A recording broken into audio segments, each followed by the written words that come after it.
Samajwadi party के राष्ट्रीय अध्यक्ष अखिलेश यादव गुरुवार को बरेली पहुंचे। यहां उन्होंने सूबे की सरकार पर जमकर निशाना साधा। उन्होंने कहा कि उत्तर प्रदेश बेरोजगारी से लेकर बीमारी तक में नंबर 1 है। उन्होंने कहा कि महिला अपराध और रेप पीड़ित महिलाओं को न्याय नहीं दिलाने में उत्तर प्रदेश नंबर 1 है। उन्होंने वेब सीरीज तांडव और बालाकोट स्ट्राइक को लेकर बड़ा बयान दिया।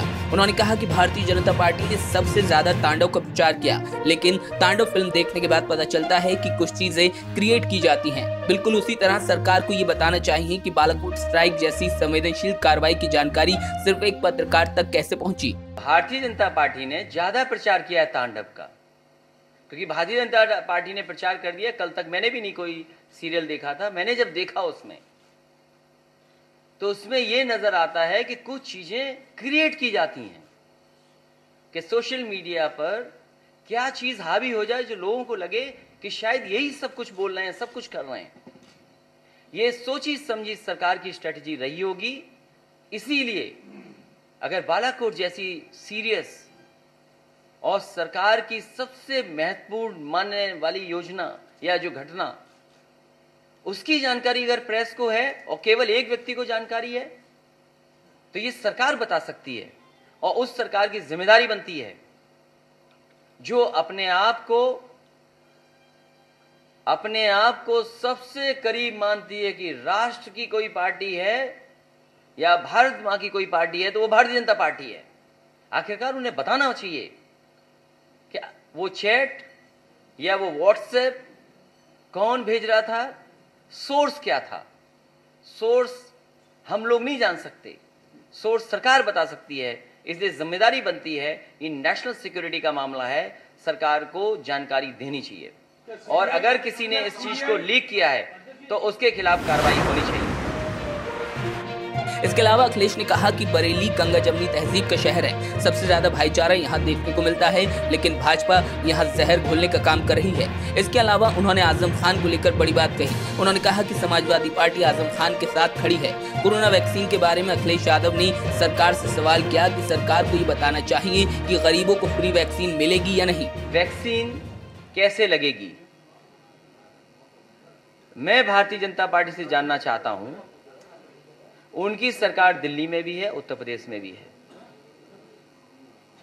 कि गरीबों को फ्री वैक्सीन मिलेगी कि नहीं मिलेगी, और हम सबको वैक्सीन कब तक लग जाएगी, उसका कोई प्लान बनाया है सरकार ने कि नहीं बनाया है।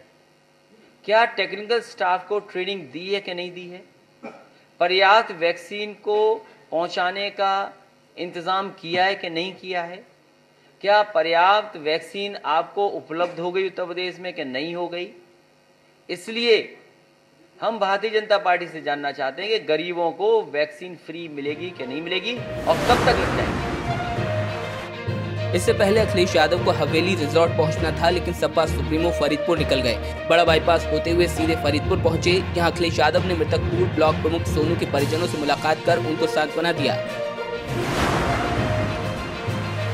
बरेली के स्पोर्ट्स स्टेडियम में तकरीबन 1 साल से टूटी सीढ़ियां लगातार हादसों को दावत दे रही हैं। गुरुवार को स्टेडियम के पीछे रामलीला ग्राउंड पर खेल रहे बच्चे क्रिकेट के साथ खतरों से खेलते नजर आए। इस जर्जर पवेलियन को पार करते हुए बच्चे स्टेडियम में बॉल उठा रहे थे। एहतियात के तौर पर पवेलियन पर केवल चेतावनी लिखी है, लेकिन ना तो कोई गार्ड यहाँ मौजूद है, ना कोई दूसरा जिम्मेदार जो जान पर खेलकर स्टेडियम में बॉल लेने आ रहे इन बच्चों को रोक सके। लंबे समय से पवेलियन जर्जर हालत में है। हालांकि कहा जा रहा है कि पवेलियन की मरम्मत के लिए बजट प्रस्तावित है। अंदर खेलने नहीं देते हैं, यहाँ पे सब मना करते हैं। कोच वगैरह गेंद वगैरह आती है तो बहुत रिस्क रहता है, यहाँ पे सीढ़ियाँ गिर सकती हैं। एक आध बार आ जाती है गेंद, 3-4 बार बस, ज़्यादा आती नहीं है, क्योंकि उधर की तरफ को खेलते हैं। आज खेलना पड़ रहा है, भीड़ बहुत है। बरेली में एक तरफ तो अधिकारी कुतुबखाना ओवरब्रिज निर्माण के लिए कमर कस चुके हैं, तो दूसरी तरफ व्यापारियों का विरोध थमने का नाम नहीं ले रहा। गुरुवार को व्यापारी सेवा संघ समेत तमाम व्यापारी संगठनों के व्यापारियों ने कुतुबखाना ओवरब्रिज के खिलाफ अनोखा प्रदर्शन किया। इस दौरान व्यापारियों ने भैंस के आगे बीन बजाकर अपना विरोध दर्ज कराया। व्यापारी नेता संजय आनंद और नदीम शमसी ने बताया कि ओवरब्रिज न बने, इसके लिए हर मुमकिन प्रयास कर रहे हैं। अधिकारियों को जगाने के लिए आज भैंस के आगे बीन बजाई है, क्योंकि इस ओवरब्रिज के बनने से उनका व्यापार चौपट हो जाएगा। अब भैंस के आगे बीन बजाने से शायद कुछ सुनवाई हो जाए। उनको चेताने के लिए, उन तक अपनी बात पहुंचाने के लिए, हमारे कष्टों का वो निवारण करें, इस बात को कहने के लिए आज भैंस के आगे बीन बजाई गई। व्यापारियों ने बीन बजाने के लिए जिस भैंस को बुलाया था ऐन मौके पर वो बिदक गई। इस बीच कुतुबखाना चौराहा पर अफरा तफरी का माहौल हो गया। भैंस को लेकर आए शख्स ने उसे काबू करने की कोशिश की, लेकिन भैंस नहीं मानी। आखिरकार व्यापारियों को बीन बजाने के लिए दूसरी भैंस मंगानी पड़ी। बरेली के आमला डिपो पर आने वाले टैंकर से तेल चोरी और तेल में मिलावट कर बेचने की सूचना पुलिस को मिली, जिसके बाद पुलिस ने कार्रवाई करते हुए 2 आरोपियों को गिरफ्तार किया। इनकी निशानदेही पर 11,400 लीटर डीजल और पेट्रोल बरामद किया, जिसमें 28 ड्रम पेट्रोल और 29 ड्रम डीजल के शामिल हैं। इसके अलावा इनके पास से एक इको गाड़ी समेत तेल मापने और तेल निकालने के उपकरण बरामद किए। बताया जा रहा है कि आरोपी तेल चोरी करने के बाद आसपास की दुकानों पर बेचा करते थे।